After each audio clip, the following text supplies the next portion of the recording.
الحمد لله نحمده ونستعينه ونستغفره ونؤمن به ونتوكل عليه ونعوذ بالله من شرور أنفسنا ومن سيئات أعمالنا من يهده الله فلا مضل له ومن يضلله فلا هادي له ونشهد أن لا إله إلا الله وحده لا شريك له ونشهد أن سيدنا ونبينا محمدا عبده ورسوله أما بعد أعوذ بالله من الشيطان الرجيم بسم الله الرحمن الرحيم أمن خلق السماوات والأرض وأنزل لكم من السماء ماء فأنبتنا به حدائق ذات بهجة ما كان لكم أن تنبتوا شجرها أإله مع الله بل هم قوم يعدلون. سورۃ النمل کی آیت نمبر 60 کی تلاوت کی گئی.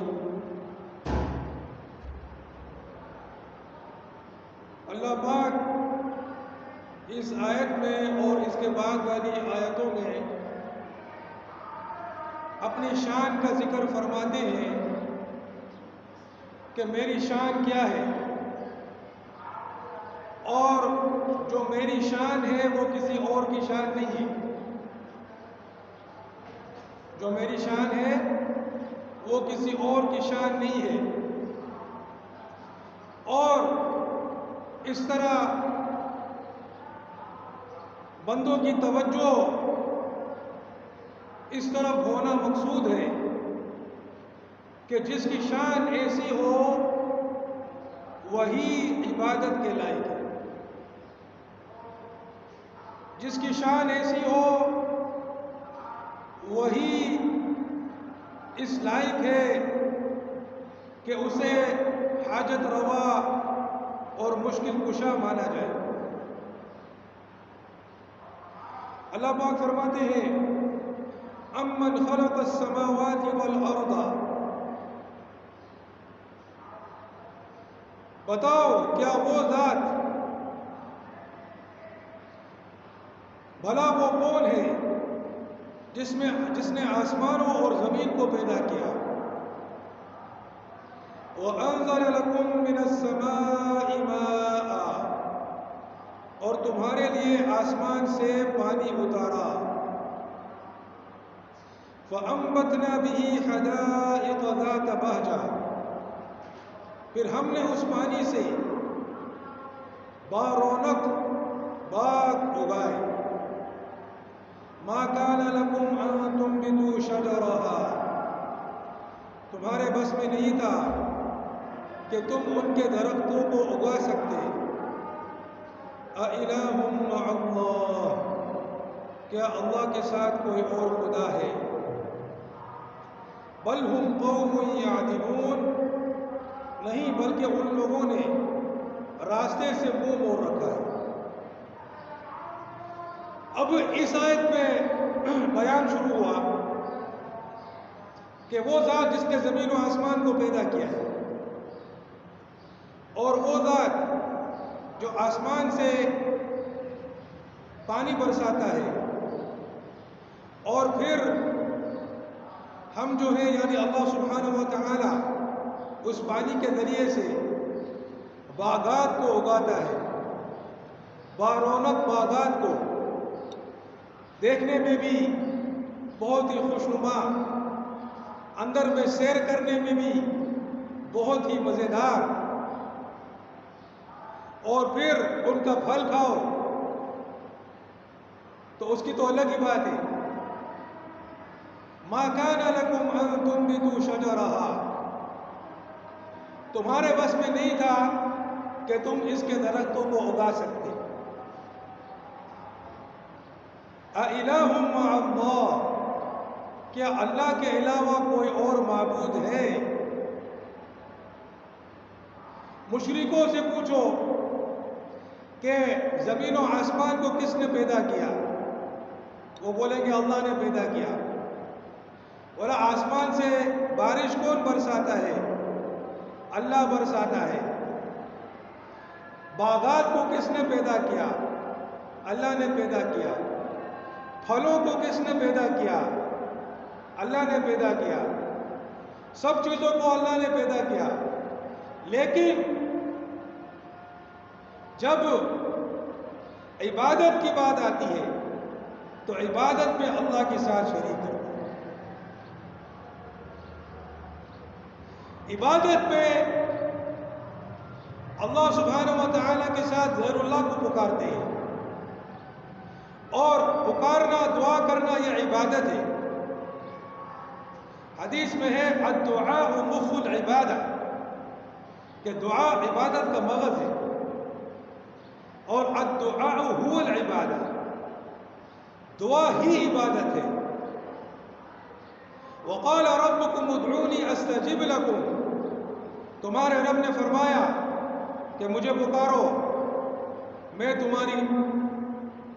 تمہاری قبول کروں گا۔ اجیب دعوت الداعی اذا دعان، جب پکارنے والا مجھے پکارتا ہے تو میں جواب دیتا ہوں۔ لیکن جب دعا مانگنے کی باری آتی ہے، جب نظر و نیاز کرنے کی باری آتی ہے، جب منتیں ماننے کی باری آتی ہے، جب جو ہے وہ سفر کر کے یا چل پھر کے وہاں تک جانے کی باری آتی ہے، تو پھر اللہ سبحانہ و تعالیٰ کو چھوڑ دیتے ہیں۔ پھر جو ہے نبی اکرم صلی اللہ علیہ وسلم کو پکارتے ہیں، یا رسول اللہ، او سبز گنبد والے، ہماری دعا قبول فرما، اور او عبد القادر جیلانی، ہماری دعا قبول فرما، ہماری حاجتوں کو پورا فرما، ہماری مدد فرما۔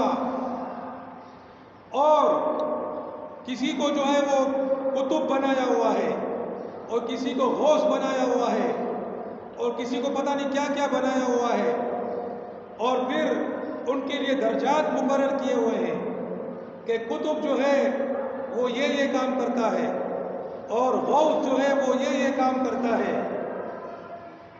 اللہ سبحانہ و تعالیٰ یہاں فرما رہے ہیں کہ یہ ساری کارسازی میری ہے، کسی اور کی نہیں ہے۔ تم یہ سمجھتے ہو کہ میں نے عالم کو پیدا کر کے اس کے تصرفات کو چھوڑ دیا ہے، نعوذ باللہ۔ نہیں، عالم کو پیدا بھی میں نے کیا ہے، اور اس کے اندر تصرف بھی صرف و صرف میرا ہے۔ اور تم نے یہ جو درجات بنائے ہوئے ہیں اپنی طرف سے، جس کا قرآن و حدیث میں کوئی وجود نہیں ہے، قطب اور غوث اور فلانا اور ڈھماکہ، ایسا کوئی درجہ نہیں ہے، ایسا کوئی نہیں ہے جو اللہ کے علاوہ کچھ کر سکتا ہے، صرف اللہ کی ذات ہی کرنے والی ہے۔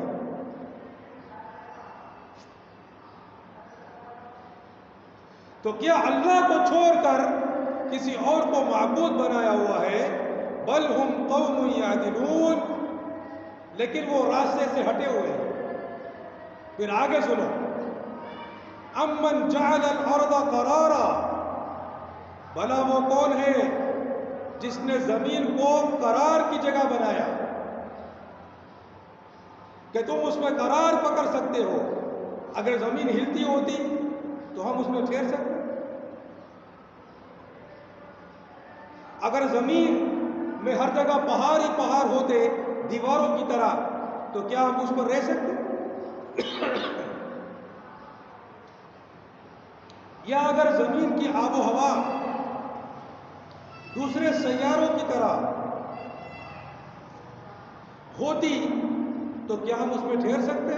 نہیں ٹھہر سکتے۔ زمین کے علاوہ جتنے بھی سیارے ہیں اس میں انسان زندہ نہیں رہ سکتا. وہ سورج کے یا تو بہت قریب ہیں کہ وہاں گرمی کی تپش سے آدمی ختم ہو جائے گا، یا بہت دور ہیں کہ وہاں سردی کی وجہ سے وہ نہیں رہ سکتے. اور وہاں کی جو فضا ہے وہ بھی انسان کے لیے موزوں نہیں ہے. زمین کو اللہ سبحانہ و تعالی نے ایسا موزوں اور مناسب بنایا کہ ہم اس کے اندر ہماری فطرت جو بنائی اللہ نے اس کے مطابق زمین کو بنایا.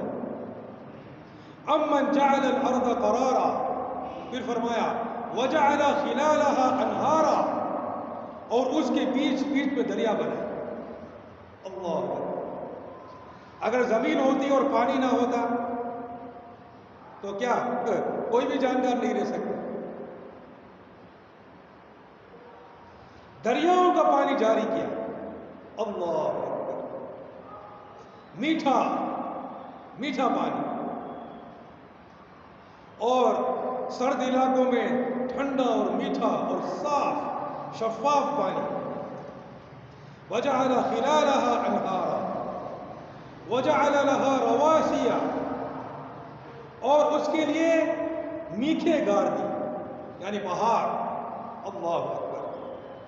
زمین برقرار رہے، ہلے نہیں ڈلے نہیں، اس کے لیے اللہ سبحانہ و تعالی نے پہاڑ اس پر رکھ دیے. اور اگر اللہ چاہتا تو بغیر پہاڑ کے اس کو نہ ہلاتا، مگر یہ اس کی حکمت ہے.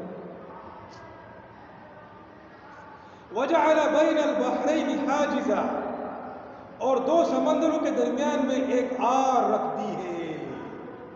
اللہ اکبر. کتنے لوگوں نے یہ مشاہدہ کیا ہوگا کہ ایک طرف پانی کا رنگ اور ہوتا ہے، دوسری طرف پانی کا رنگ اور ہوتا ہے، اور یہ پانی اس سے نہیں ملتا ہے، وہ پانی اس سے نہیں ملتا ہے. بیچ میں اللہ سبحانہ و تعالی نے ایک اندیکھی رکاوٹ بنائی ہے. اندیکھی رکاوٹ. اب یہ سارا دریاؤں کا پانی سمندر میں جا کے گرتا ہے، مگر اللہ پاک نے سمندر کو وہاں روک کے رکھا ہوا ہے.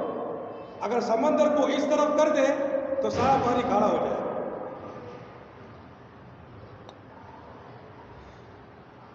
وجعل بین البحرین حاجزا، پھر فرمایا اِلٰہٌ مع اللہ، کیا اللہ کے علاوہ کوئی اور معبود ہے؟ بل اکثرهم لا يعلمون، لیکن ان میں سے اکثر نہیں جانتے. زمین کو قرار کی جگہ کس نے بنایا؟ کہیں گے اللہ نے. نہریں کس نے بنائی؟ کہیں گے اللہ نے. پہاڑ کس نے بنائے؟ کہیں گے اللہ نے. سمندر کے درمیان میں، دو پانی کے درمیان میں اندیکھی رکاوٹ کس نے بنائی؟ کہیں گے اللہ نے. لیکن جب ذکر کریں گے تو پھر اللہ کو چھوڑ دیں گے. پھر اللہ کا ذکر ہوگا، برائے نام ہوگا. یہ مشرکین کیا کرتے ہیں؟ جب اپنی مجلس شروع کرتے ہیں تو کسی کو بٹھاتے ہیں، بولتے ہیں تم قرآن شریف کی تلاوت کرو یا اللہ سبحانہ و تعالی کی حمد کرو. پھر وہ قرآن شریف کی چند آیات کی تلاوت کرتا ہے یا پھر اللہ سبحانہ و تعالی کی حمد پڑھتا ہے. اس کے بعد اللہ سبحانہ و تعالی کو بھول جاتے ہیں. اس کے بعد سارا ذکر غیر اللہ کا ہوتا ہے. اس کے بعد سارا پکارنا، ساری تعریفیں، سارا ذکر، سارا بیان اللہ کے علاوہ کسی اور کا ہوتا ہے. یہ مشرک کی علامت ہے کہ وہ کبھی اللہ کے ذکر وحدہ لا شریک پر خوش نہیں ہوگا. اگر صرف اللہ کا ذکر ہوگا تو وہ بے چین ہو جائے گا. صرف اللہ کا ذکر کوئی نہیں، وہ اس کا دل جو ہے وہ انقباض مقدر ہو جائے گا اس کا دل. وَإِذَا ذُكِرَ الَّذِينَ مِن دُونِهِ إِذَا هُمْ يَسْتَبْشِرُونَ. جب اس کے علاوہ کسی اور کا ذکر کیا جاتا ہے تو وہ خوش ہو جاتا ہے. سمجھے؟ پیروں فقیروں کا ذکر چھیڑو. انبیاء کرام علیہم الصلوات والسلام، نبی کریم صلی اللہ علیہ وسلم کا ذکر اس طرح کرو کہ نعوذ باللہ ان کو خدا بنا دیا، ان کو خدائی کا درجہ دے دیا، ان سے منتیں، ان سے دعائیں مانگی جا رہی ہیں، ان سے حاجتیں مانگی جا رہی ہیں، ان کو ہر چیز سننے والا، ہر چیز دیکھنے والا السمیع البصیر مانا جا رہا ہے. اور اولیاء کو اسی طرح اولیاء کو حاجت روا، مشکل کشا مانا جا رہا ہے. اور جب اس قسم کے ذکر ہوں گے تو وہ خوش ہو جائیں گے، تب ان کو خوشی ہوگی، ان کو مزہ آ جائے گا، وہ جھوم اٹھیں گے. ذرا یہ تو مشاہدہ ہے، مشاہدہ. ہمارے آس پاس بھی شرک کے اڈے بنے ہوئے ہیں، وہاں پر بھی یہی ہوتا ہے.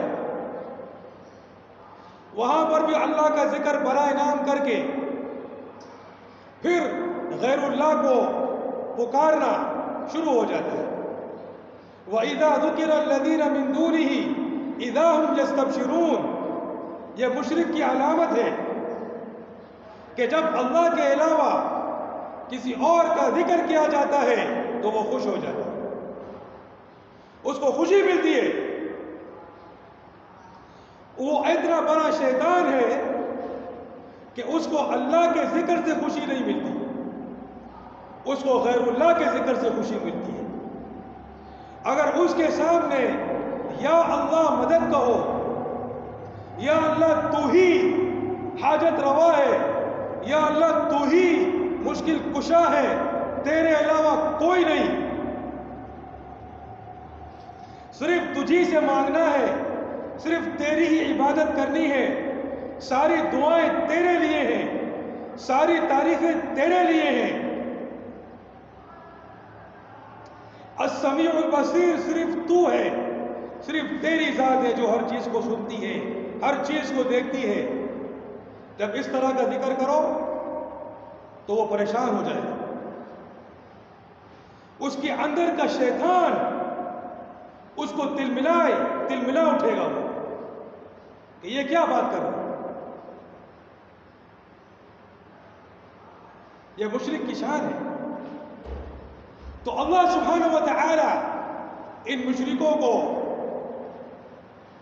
رد کر رہے ہیں کہ بتاؤ کون وہ ذات ہے جس نے تمہارے لیے زمین کو قرار کی جگہ بنائی؟ کون وہ ذات ہے جس نے اس کے درمیان میں نہروں کو جاری کیا؟ کون وہ ذات ہے جس نے پہاڑوں کو گاڑ دیا؟ کون وہ ذات ہے جس نے سمندروں کے درمیان، دو دریا کے درمیان، دو سمندر کے درمیان ایک رکاوٹ بنا دی؟ کہو کیا کوئی اور یہ کام کر سکتا ہے اللہ کے علاوہ؟ تو پھر کیوں اللہ کو چھوڑ کر دوسروں کو پکار رہے ہو؟ بل اکثرهم لا يعلمون. بلکہ وہ ان میں سے اکثر نہیں جانتے. اور کیا بولتے ہیں کہ ہم تو وسیلہ پکڑتے ہیں. جب ان کو بولتے ہیں کہ جب اللہ ہی ہر چیز کرنے والا ہے تو اللہ کو چھوڑ کر کیوں دوسروں سے دعائیں مانگتے ہو؟ تو کیا بولتے ہیں؟ ہمارا وسیلہ ہے. بولتے ہیں ہمارا وسیلہ ہے. ارے کیا اللہ کو وسیلوں کی ضرورت ہے؟ اللہ اکبر. کیا اللہ کو وسیلوں کی ضرورت ہے؟ اور پھر ان سے کہو کہ جب تم ان سے براہ راست دعا مانگتے ہو تو تم وسیلہ تو نہیں کر رہے، تم تو ان سے براہ راست دعا کر رہے. وسیلہ تو یہ ہوتا ہے کہ یا اللہ حضور پاک علیہ السلام کی برکت سے ہماری دعا قبول کرو۔ دعا تو اللہ سے مانگی جاتی ہے،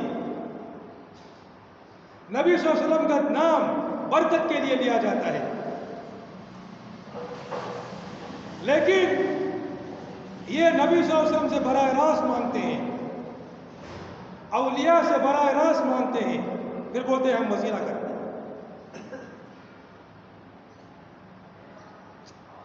نبی صلی اللہ علیہ وسلم جب ہم دعا مانگتے ہیں تو حضور پاک علیہ السلام کو نہ وہ ہماری دعا سن رہے ہیں، نہ ہمیں دیکھ رہے ہیں، نہ ان کو معلوم ہے کہ ہم دعا مانگ رہے ہیں، ان کو تو ان چیزوں کی خبر ہی نہیں ہے۔ کچھ کرنا تو بہت دور کی بات ہے، کچھ کرنا تو بہت دور کی بات ہے، ان کو تو یہی نہیں پتا کہ ہم دعا مانگ رہے ہیں۔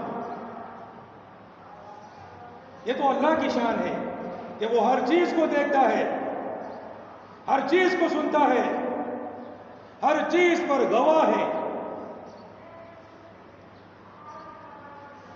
ہر چیز کو جانتا ہے، جو ہوگا ہو گیا اور جو ہو رہا ہے سب کو جانتا ہے۔ یہ تو اللہ کی شان ہے۔ حضور نبی کریم صلی اللہ علیہ وسلم کو اللہ نے کیا حکم دیا؟ قُلْ لَا أَقُولُ لَكُمْ عِنْدِي خَزَائِنُ اللَّهِ، آپ کہہ دیجئے کہ میں تم سے یہ نہیں کہتا کہ میرے پاس اللہ کے خزانے ہیں، میں تم سے یہ نہیں کہتا کہ میرے پاس اللہ کے خزانے ہیں، وَلَا أَعْلَمُ الْغَيْبِ، اور نہ میں غیب کو جانتا۔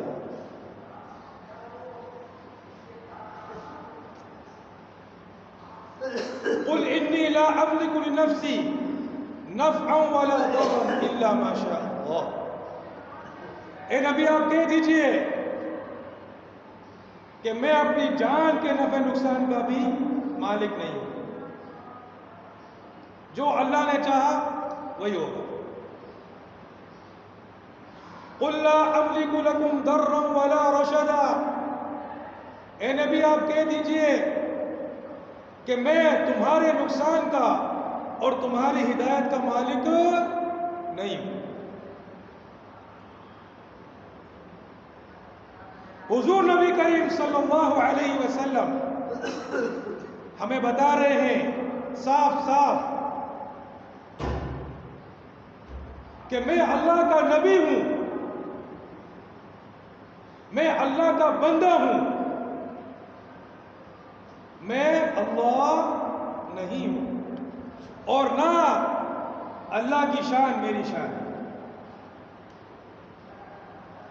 نفع نقصان کا مالک، ہر چیز کو دیکھنے والا، سننے والا، جاننے والا، ہم سے چھپی ہوئی چیزوں کو بھی جاننے والا، ہمارے سامنے کی چیزوں کو بھی جاننے والا، حاجت روا، مشکل کشا، وہ صرف اللہ کی ہے، اس کے علاوہ کوئی نہیں۔ تو اگر کوئی دعا مانگتا ہے کہ یا اللہ حضور پاک علیہ السلام کی برکت سے ہماری دعا قبول فرما، تو یہ حضور پاک صلی اللہ علیہ وسلم سے دعا نہیں ہوتی ہے، یہ تو اللہ سے دعا ہوتی ہے۔ حضور پاک علیہ السلام کو اس دعا کا علم بھی نہیں ہے، نہ وہ اسے سن رہے ہیں، نہ اسے دیکھ رہے ہیں، یہ تو اللہ سے مانگا جا رہا ہے کہ یا اللہ تو قبول فرما، اور برکت کے لیے نبی صلی اللہ علیہ وسلم کا نام لیا جائے، کیونکہ اللہ نے انہیں مبارک بنایا۔ تو یہ وسیلہ ہے، یہ وسیلہ ہے، مگر یہ لوگ حضور پاک علیہ السلام کو اور آپ کے علاوہ پتہ نہیں کتنوں کو ہر چیز سننے والا دیکھنے والا مانتے ہیں، غیب کا جاننے والا مانتے ہیں، اور مشکل کشا حاجت روا مانتے ہیں، اور اللہ کے علاوہ ان سے دعائیں کرتے ہیں. یہ خالص کفر اور شرک، یہ خالص کفر اور شرک ہے. اللہ پاک فرماتا ہے، آگے فرمایا اَمَّن يُجِيبُ الْمُضْطَرَّ اِذَا دَعَاهُ، بھلا وہ کون ہے کہ جب کوئی بے قرار اسے پکارتا ہے تو اس کی دعا قبول کرتا ہے. وَيَكْشِفُ السُّوءَ، اور تکلیف کو دور کرتا ہے. وَيَجْعَلُكُمْ خُلَفَاءَ الْأَرْضِ، اور جو تمہیں زمین کا خلیفہ بناتا ہے. أَإِلَٰهٌ مَّعَ اللَّهِ، کیا اللہ کے علاوہ کوئی اور معبود ہے؟ قَلِيلًا مَا تَذَكَّرُونَ، بلکہ تم بہت کم نصیحت قبول کرتے ہو. اللہ پاک ان آیات کے اندر سورۃ النمل کی آیت نمبر 60 سے لے کر آیت نمبر 64 تک، بلکہ یہ پورا رکوع لے لو آیت نمبر 66 تک، یہ ذرا پڑھو، اس کا ترجمہ پڑھو. اللہ پاک اپنی شان کو بیان کر رہا ہے.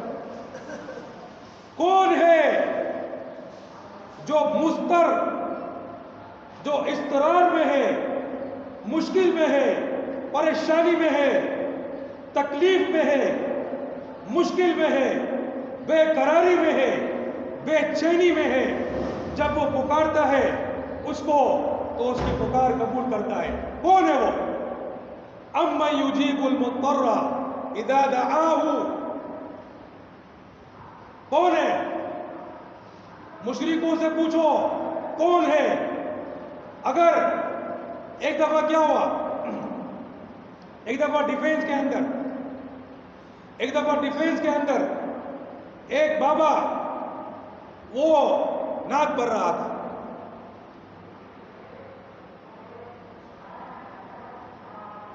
شاہ مدینہ یثرب کے والی، سارے نبی تیرے در کے سوالی، شاہ مدینہ. میں نے کہا بابا مجھے بتا کہ شاہ مدینہ کس کے در کا سوالی؟ سمجھ آیا کہ نہیں آیا؟ سمجھ آیا کہ نہیں آیا؟ وہ کیا کہہ رہا ہے؟ وہ کہہ رہا ہے یثرب کے والی، سارے نبی تیرے در کے سوالی، شاہ مدینہ. میں نے کہا بابا میرے کو بتا شاہ مدینہ کس کے در کا سوالی ہے؟ وہ بولتا ہے اللہ کا. تو میں نے کہا پھر تو بھی اسی کے در کا سوالی بننا. جب خود مانتا ہے کہ شاہ مدینہ اللہ کے در کا سوالی ہے تو پھر کیسے تو نے کسی اور کو ان کے در کا سوالی بنا دیا؟ نعوذ باللہ من ذالک. اور پھر انبیاء کرام کی طرف اس شرک اور کفر کی نسبت کر دی کہ انبیاء کرام اللہ کو چھوڑ کر نبی صلی اللہ علیہ وسلم کے در کے سوالی تھے. اللہ اکبر، سبحان اللہ. سارے کے سارے انبیاء کرام اللہ کے در کے سوالی. ذرا قرآن کو پڑھو پتہ چلے گا. وَزَكَرِيَّا إِذْ نَادَى رَبَّهُ وَظَنُّونِ إِذْ ذَهَبَ مُغَاضِبًا فَظَنَّ أَن لَّن نَّقْدِرَ عَلَيْهِ فَنَادَى فِي الظُّلُمَاتِ أَن لَّا إِلَٰهَ إِلَّا أَنتَ سُبْحَانَكَ إِنِّي كُنتُ مِنَ الظَّالِمِينَ. اللہ پاک زکریا علیہ السلام کا ذکر فرماتے ہیں. ذرا دیکھو انبیاء کرام کے ذکر کو دیکھو کہ وہ کس کو پکارتے تھے؟ صرف اللہ کو پکارتے تھے. یونس علیہ السلام کا ذکر فرماتے ہیں کہ جب وہ اپنی قوم سے غصہ کر کے نکل گئے اور وہ سمجھے کہ ہم جو ہے ان پر پکڑ نہیں کریں گے، فَظَنَّ أَن لَّن نَّقْدِرَ عَلَيْهِ، ہم ان پر دار و گیر نہیں کریں گے۔ اللہ پاک کو ان کی یہ حرکت قبول نہیں ہوئی۔ انہوں نے سمجھا کہ کوئی مسئلہ نہیں ہوگا، قوم تو مانتی نہیں ہے، قوم کو جو ہے وہ عذاب کی دھمکی دے کر اور ان سے ناراض ہو کے نکل گئے۔ اور اللہ سبحانہ و تعالی اس کی چاہت کہ وہ بھی قوم کے اندر ٹھہرے، تو وہ ان کا اجتہاد تھا، سمجھے نا۔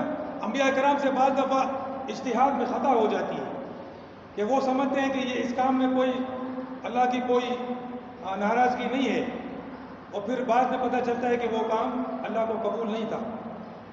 تو ان کے ساتھ بھی ایسا ہی ہوا، تو یہ گناہ کے زمرے میں نہیں آتا، یہ اس کو اجتہادی غلطی بولتے ہیں۔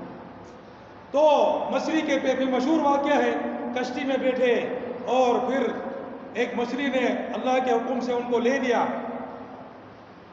اللہ اکبر، فنادى فی الظلمات، سمندر کا اندھیرا اور مچھلی کا اندھیرا، تو پتہ نہیں کیا کیا اندھیرے، اللہ پاک فرماتا ہے اندھیروں کے اندر۔ اور یہ لوگ تو پیروں باباؤں کو انہوں نے مشکل کشا بنایا ہوا ہے، لا حول ولا قوت الا باللہ۔ عبد القادر جیلانی کو پتہ نہیں کیا بنایا ہوا ہے، عبد القادر جیلانی پر موت نہیں آئی، کیا وہ بیمار نہیں ہوا؟ جب وہ بیمار ہوا، جب اس کی موت کا وقت آیا تو اس کو غسل کس نے دیا؟ اس کا جنازہ کس نے اٹھایا؟ اس کی جنازے کی نماز کس نے پڑھائی؟ اس کو دفن کس نے کیا؟ جو آدمی اتنا محتاج ہو، جب اس کو قبر میں ڈال دیا پھر تو بولتے ہیں کہ وہ ہماری محتاجی کو دور کرے گا۔ اللہ اکبر، عقل پہ تمہاری ماتم ہے، لا حول ولا قوت الا باللہ۔ ماتم کرنا تو جائز نہیں ہے، میں ایسے ہی ایک جملہ بول رہا ہوں۔ فنادى فی الظلمات، اندھیروں میں پکارا، اللہ الہ الا انت، تیرے سوا کوئی معبود نہیں، سبحانک انی کنت من الظالمین، تو پاک ذات ہے، بے شک میں قصوروار ہوں۔ اور حضور نبی کریم صلی اللہ علیہ وسلم حدیث میں ہے کہ جب آسمان پر ابر ہو جاتا، جب آسمان پر ابر ہو جاتا، حضور نبی کریم صلی اللہ علیہ وسلم کی کیفیت بدل جاتی، ڈر اور خوف ان پر طاری ہو جاتا، اور کیا فرماتے؟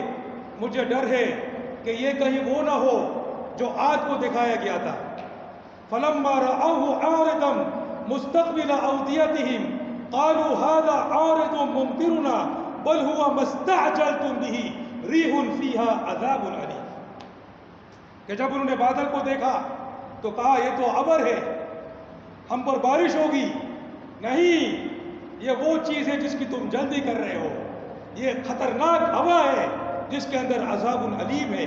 حضور نبی کریم صلی اللہ علیہ وسلم خوف سے، اللہ کے خوف سے، اللہ کی دہشت سے، اللہ کے ڈر سے ان کی کیفیت بدل جاتی جب ابر چھا جاتا کہ کہیں یہ عذاب نہ ہو۔ حضور نبی کریم صلی اللہ علیہ وسلم بدر کے میدان کے اندر، اللہ اکبر، 313 کی جماعت، جانثار، دیندار، پرہیزگار، فرشتوں کی مثل جماعت ہے، اللہ کے اولیاء کے سرداروں کی جماعت ہے، اللہ اکبر۔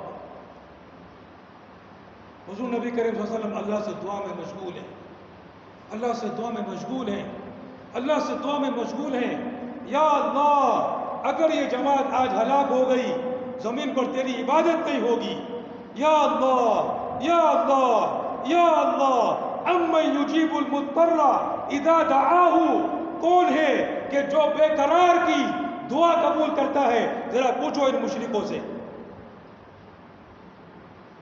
اور اگر وہ اتنے بڑے مشرک ہیں کہ وہ بولے کہ حضور نبی کریم صلی اللہ علیہ وسلم کرتے ہیں تو پوچھو جب وہ بے قراری میں دعا کرتے تھے تو ان کی کون قبول کرتا تھا؟ ارے جب انبیاء بے قراری میں دعا کرتے تھے، جب الہام ازاری کرتے تھے، آب ازاری کرتے تھے، کون ان کی دعا قبول کرنے والا تھا؟ جب راتوں کو اٹھ اٹھ کر ان کے پاؤں میں ورم پڑ گئے تھے، اللہ اکبر، اللہ پاک سے مانگ رہے ہیں، اللہ پاک سے دعا میں مشغول ہیں، کون؟ ذرا بتاؤ کس سے مانگ رہے ہیں؟ تم نے اللہ کو چھوڑ کر دوسروں کو مشکل کشا بنا دیا ہے، تم سے بڑا مشرک کون ہو سکتا ہے؟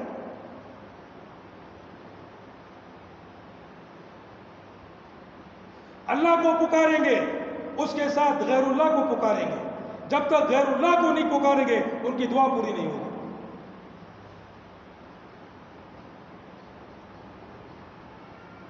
تو اللہ کو چھوڑ کر یا اللہ کے ساتھ، یا تو اللہ کو بالکل چھوڑ دیا یا اللہ کو بھی پکارا، غیر اللہ کو بھی پکارا، یہ خالص شرک اور کفر۔ اَمَّن يُجِيبُ الْمُضْطَرَّ اِذَا دَعَاهُ، بھلا وہ کون ہے کہ جب کوئی بے قرار اسے پکارتا ہے تو وہ اس کی دعا قبول کرتا ہے۔ وَيَكْشِفُ السُّوءَ، تکلیف کو دور کرتا ہے، مشکل کشائی کرتا ہے، حاجت روائی کرتا ہے، کون ہے بتاؤ؟ مشرکوں سے پوچھو، وہ کہیں گے اللہ، تو پھر کیوں اللہ کو چھوڑ کر، کیوں اللہ کے ساتھ کسی اور کو پکارتے ہیں؟ کیوں شرک اکبر کر رہے ہو؟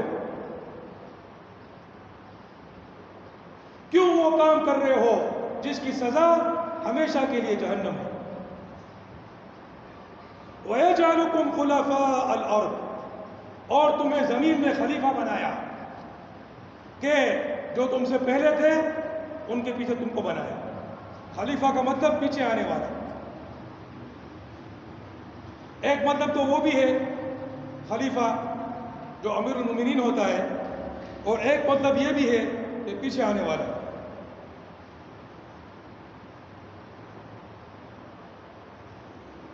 اَإِلَٰهٌ مَّعَ اللَّهِ، کیا اللہ کے ساتھ کوئی اور معبود ہے؟ قَلِيلًا مَّا تَذَكَّرُونَ، بلکہ تم بہت کم نصیحت قبول کرتے ہیں۔ پھر آگے فرمایا اَمَّن يَهْدِيكُمْ فِي ظُلُمَاتِ الْبَرِّ وَالْبَحْرِ، بھلا وہ کون ہے جو خشکی اور سمندر کے اندھیروں میں تمہیں راستہ دکھاتا ہے؟ وَمَن يُرْسِلُ الرِّيَاحَ بُشْرًا بَيْنَ يَدَيْ رَحْمَتِهِ، اور جو اپنی رحمت کی بارش سے پہلے ہوائیں بھیجتا ہے جو تمہیں خوشخبری دیتی ہے۔ اَإِلَٰهٌ مَّعَ اللَّهِ، کیا اللہ کے علاوہ کوئی اور معبود ہے؟ تَعَالَى اللَّهُ عَمَّا يُشْرِكُونَ، اللہ اس شرک سے بہت بالا و برتر ہے جس کا ارتکاب یہ لوگ کرتے ہیں۔ کون ہے جو تم کو راستہ دکھاتا ہے اندھیروں میں، جب تم زمین پر سفر کر رہے ہو، جب تم سمندر میں سفر کر رہے ہو؟ کون ہے جو تمہیں راستہ دکھاتا ہے؟ اس نے چاند بنایا، ستارے بنائے، اور اس نے مختلف چیزوں کو بنایا جس کو جوڑ کر تم نے ٹارچ لائٹ بنائی، جس کو جوڑ کر تم نے آگ جلائی، تمہارے لیے روشنی کے ذرائع پیدا کیے۔ اور کون ہے جو ہواؤں کو بھیجتا ہے خوشخبری کے طور پر، کہ جب وہ ہوائیں چلتی ہیں تو تمہیں امید بن جاتی ہے کہ لگتا ہے بارش ہوگی۔ اَإِلَٰهٌ مَّعَ اللَّهِ، کیا اللہ کے علاوہ کوئی اور معبود ہے؟ کیا اللہ کے علاوہ کوئی اور ایسا کر سکتا ہے؟ کیا اللہ کے علاوہ کوئی اور چاند بنا سکتا ہے، ستاروں کو بنا سکتا ہے، زمین کے اسباب کو پیدا کر سکتا ہے، ہواؤں کو چلا سکتا ہے، بارش کو برسا سکتا ہے، بادلوں کو یہاں سے وہاں گھما سکتا ہے؟ اللہ اکبر، پھر بھی تم اللہ کے ساتھ دوسروں کو پکارتے ہو۔ اتنا بڑا رحیم و کریم ذات، منعم اور محسن، جس کے انعامات کے تلے تم دبے ہوئے ہو، وَإِن تَعُدُّوا نِعْمَةَ اللَّهِ لَا تُحْصُوهَا، اگر تم اللہ کی نعمتوں کو شمار کرو گے کبھی شمار نہیں کر سکو، لا تحصوها، نہیں شمار کرو گے تم۔ فَبِأَيِّ آلَاءِ رَبِّكُمَا تُكَذِّبَانِ، تم اپنے رب کی کون سی نعمتوں کو جھٹلاؤ گے؟ پھر بھی اللہ کے ساتھ شرک کرتے ہو، پھر بھی اللہ کے ساتھ غیر اللہ کو پکارتے ہو، پھر بھی قبروں پہ جاتے ہو، قبروں پہ میلہ لگاتے ہو، قبروں پر عرس لگاتے ہو، اور قبروں پہ جا کر ماتھا رکھتے ہو، اور قبروں سے دعائیں مانگتے ہو۔ اللہ اکبر، اتنا بڑا شرک اور کفر کرتے ہو اللہ کی ذات کے ساتھ۔ جب نماز پڑھتے ہو تو کہتے ہو ایاک نعبد و ایاک نستعین، ہم تیری ہی عبادت کرتے ہیں اور تجھ ہی سے مدد مانگتے ہیں۔ جب سلام پھیرتے ہو تو بولتے ہو یا غوث، نعوذ باللہ من ذالک۔ غوث کا مطلب کیا ہے؟ غوث کا مطلب ہے مدد، وہ تو اللہ کی طرف سے ہے، وَمَا النَّصْرُ إِلَّا مِنْ عِنْدِ اللَّهِ، اور نہیں ہے نصرت مدد مگر صرف اللہ کی طرف سے۔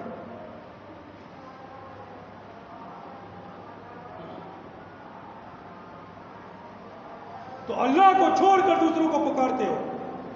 قبروں کے اوپر عمارتیں بنائی ہوئی ہیں، حضور نبی کریم صلی اللہ علیہ وسلم نے منع فرمایا قبر کو پختہ نہیں بنانا، قبر کے اوپر عمارت نہیں بنانا۔ تم نے قبر کو پختہ بنایا، قبر کے اوپر عمارت بنائی، اب اس کا نام رکھ دیا مزار، اب اس کا نام رکھ دیا درگاہ، درگاہ حضرت فلانا فلان، مزار حضرت فلانا فلان۔ پھر وہاں پر جاتے ہو اور مجاور بنتے ہو۔ لا حول ولا قوت الا باللہ۔ اعتکاف کرنا عبادت وہ صرف اللہ کی مسجد میں ہوتا ہے، اللہ کے لیے ہوتا ہے۔ تم وہاں جا کر اعتکاف کرتے ہو، وہاں کے مجاور بنتے ہو۔ پھر تم اس قبر والے کے پاس جا کر وہاں پر ذبح کرتے ہو، یہ بزرگ کے لیے ذبح کر رہا ہوں، یہ میری مشکلوں کو پورا کرے گا۔ ذبح کرنا عبادت ہے، ذبح کرنا عبادت ہے۔ قل ان صلاتي ونسكي ومحياي ومماتي للہ رب العالمین، آپ کہہ دیجئے کہ میری نماز، میری قربانی، میرا جینا، میرا مرنا اللہ کے لیے ہے۔ فصل لربك وانحر، اللہ کے لیے، اپنے رب کے لیے نماز کر، اپنے رب کے لیے نماز پڑھ اور ذبح کر، قربانی کر۔ قربانی کرنا عبادت۔ تم نے غیر اللہ کے لیے قربانی کی، تم کافر اور مشرک ہو گئے۔ تم نے اس کو حاجت روا سمجھا، تم نے اس کو مشکل کشا سمجھا، تم کافر اور مشرک ہو گئے۔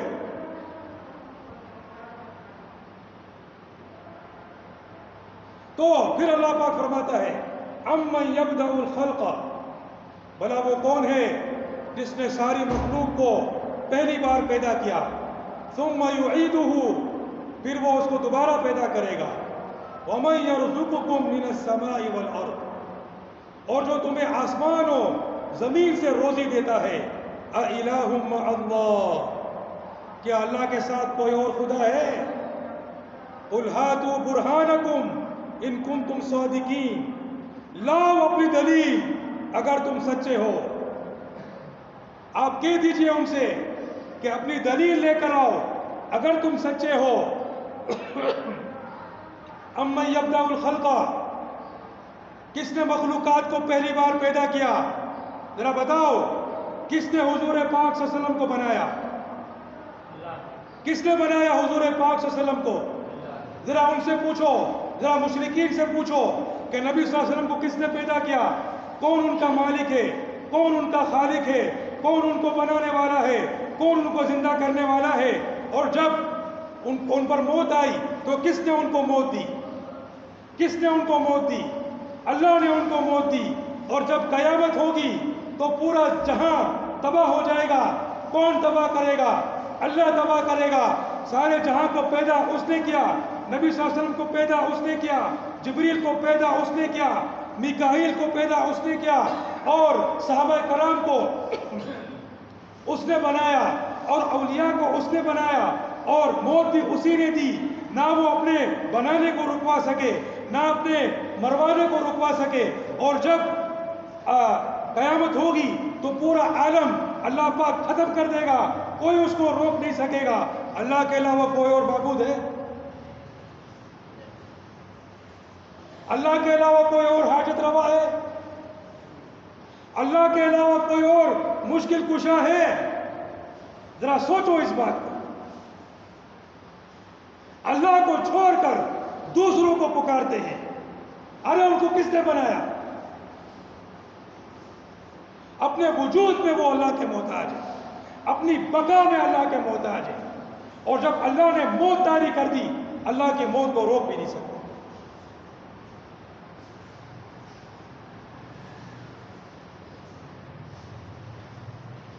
قیامت کے دن جب اللہ پاک کو دوبارہ جب زندہ کرے گا عالم کو, تو تمام انبیاء کرام نفسی نفسی اپنے آپ کے بارے میں پریشان. مخلوقات حضرت آدم علیہ السلام کے پاس جائے گی, وہ بولیں گے نہیں. حضرت نوح علیہ السلام کے پاس جائیں گی, وہ بولیں گے نہیں. حضرت ابراہیم علیہ السلام کے پاس جائیں. کیوں جائیں گے؟ کہ اللہ سے سفارش کر دیں کہ وہ حساب کتاب شروع کریں. یہ نہیں کہ ہمیں جنت میں ڈال دو, نعوذ باللہ, یہ بات نہیں ہو رہی ہے. سمجھے؟ صرف سفارش کرنے کی بات ہو رہی ہے کہ آپ سفارش کر دیں, اللہ پاک حساب کتاب شروع کر دیں. ہو سکتا ہے اللہ آپ کی سن لیں, ہو سکتا ہے, ورنہ اللہ پر تو کوئی جبر و زبردستی نہیں ہے. آدم علیہ السلام بھی سفارش کرنے کی ہمت نہیں کرے. نوح علیہ السلام کے پاس جائیں گے, وہ بھی سفارش کرنے کی ہمت نہیں کرے. ابراہیم علیہ السلام کے پاس جائیں گے, وہ بھی سفارش کرنے کی ہمت نہیں کرے. موسیٰ علیہ السلام کے پاس جائیں گے, وہ بھی سفارش کرنے کی ہمت نہیں کریں گے. یہ سارے تمہارے پیر فقیر جو تم نے بنائے ہوئے ہیں, اور عبد القادر جیلانی وہ بھی انہی میں سے ہوگا, جن کو تم نے پتہ نہیں کیا بنایا ہوا ہے, وہ بھی انہی لوگوں میں سے ہوگا, پریشان حال کہ حساب کتاب شروع ہو جائے. اور پھر عیسیٰ علیہ السلام کے پاس جائیں گے, وہ بھی کہیں گے, وہ بھی نہیں تیار ہوں. بولیں گے آپ نبی صلی اللہ علیہ وسلم کے پاس جاؤ, خاتم النبیین کے پاس جاؤ. وہ ان کے پاس آئیں گے, وہ تیار ہوں گے. کیسے تیار ہوں گے؟ یا اللہ ان کا حساب کتاب شروع کر دے. لا حول ولا قوت الا باللہ. تم نے اللہ کی شان کو سمجھا نہیں ہے, تم نے اللہ کے جلال کو سمجھا نہیں ہے. اللہ کے جلال کے سامنے کسی نبی فرشتے کی ہمت نہیں ہے کہ کچھ بول سکے جب تک کہ اجازت نہ مل جائے.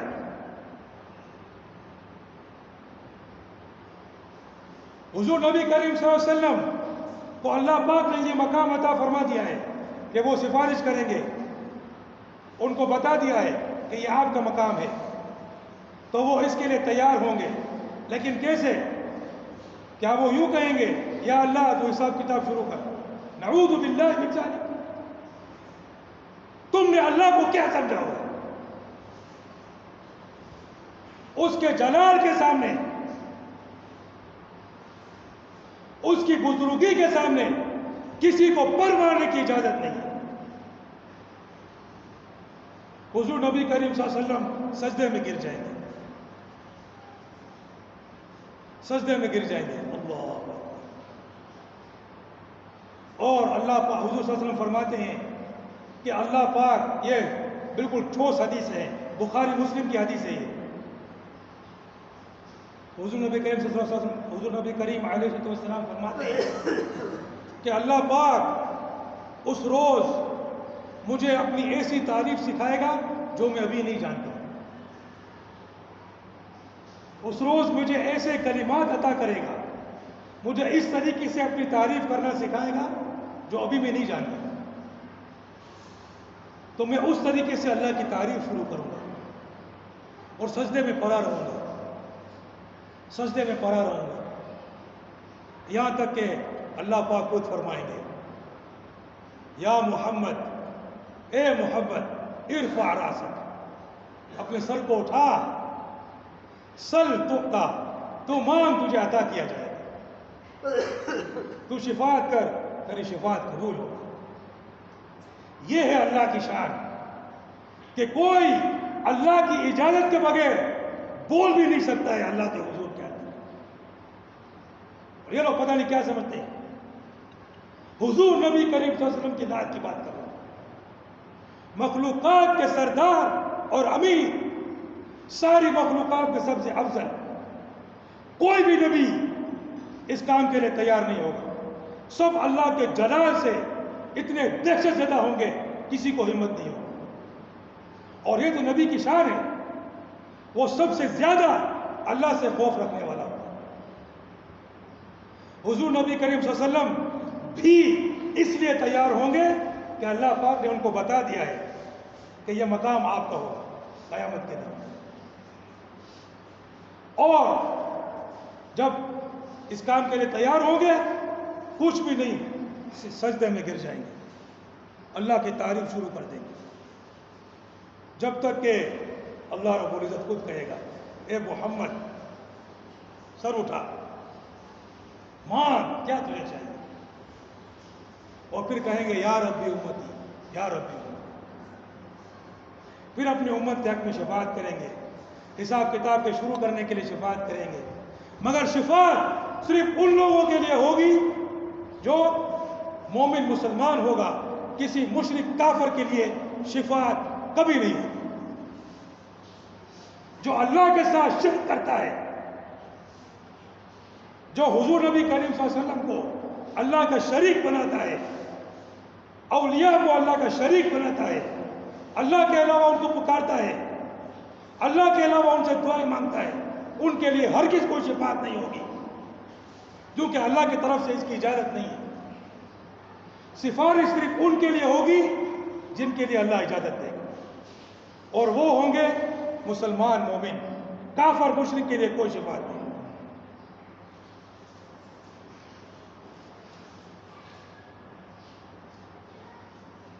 کافر کے لیے مشرک کے لیے کوئی شفاعت نہیں ہوگی۔ اب سمجھ لو، اللہ کے علاوہ کوئی اور ہے؟ ہاں ذرا زور سے بولو، اللہ کے علاوہ کوئی اور حاجت روا ہے؟ کوئی اور مشکل کشا ہے؟ کوئی اور نفع نقصان کا مالک ہے؟ کوئی اور ہر چیز سننے دیکھنے والا ہے، غیب کا جاننے والا ہے، نفع نقصان کا مالک ہے، دعاؤں کو سننے والا ہے، قبول کرنے والا ہے؟ اللہ کے علاوہ کوئی نہیں۔ یہ چیز جو ہے ایمان کی اصل ہے، سمجھے؟ یہ چیز ایمان کی اصل ہے۔ اگر یہ چیز نہیں ہے تو پھر نہ نمازیں قبول ہیں، نہ روزہ قبول ہے، نہ کچھ بھی قبول ہے، چاہے ساری زندگی نماز پڑھو۔ اس چیز کو صحیح کرو اور اپنے گھر والوں کو بھی سکھاؤ۔ اپنے گھر والوں میں سے جو ایسے ہیں، اپنے رشتہ داروں میں، اپنے ماموں ذات، خالی ذات، یہ ذات، وہ ذات، فلانا ذات، دماغ کا ذات، ماں باپ چاچا خالہ پھوپھی جو بھی ہے، پورا قوم قبیلہ محلہ رشتہ دار آس پاس کے لوگ جہاں کام کرتے ہو، جس جگہ پر بھی، ہر لوگوں کو یہی چیز سکھاؤ، توحید۔ جب ان کو دیکھو کہ وہ اللہ کے علاوہ کسی اور کو پکارنے والے ہیں، کسی اور سے دعائیں مانگنے والے ہیں، ان کو سمجھاؤ، ان کو بتاؤ کہ یہ کیسے تم کرتے ہو۔ ہر چیز تو کرنے والا اللہ ہے، اللہ کی ذات ہے۔ بتاؤ جن کو تم پکارتے ہو ان کو کس نے بنایا؟ تو جب وہ اپنے بنانے میں کسی اور کے محتاج ہیں، اللہ کے محتاج ہیں، تو وہ تمہارے لیے کیا کر سکتے ہیں؟ ان کو سمجھاؤ، ان کو دلائل سے بتاؤ۔ یہ دعوت ہے، یہ دعوت ہے، امر بالمعروف، نیکی کا حکم دینا، برائی سے روکنا۔ یہ دعوت ہے کہ لوگوں کو توحید سمجھانا، توحید سکھانا، لوگوں کے عقیدے کو درست کرنا. سب تیار ہو اس کے؟ زور سے زور سے. ہاں عبدالوہاب. اللہ پاک ہمیں عمل کرنے کی توفیق عطا فرمائے. وآخر دعوانا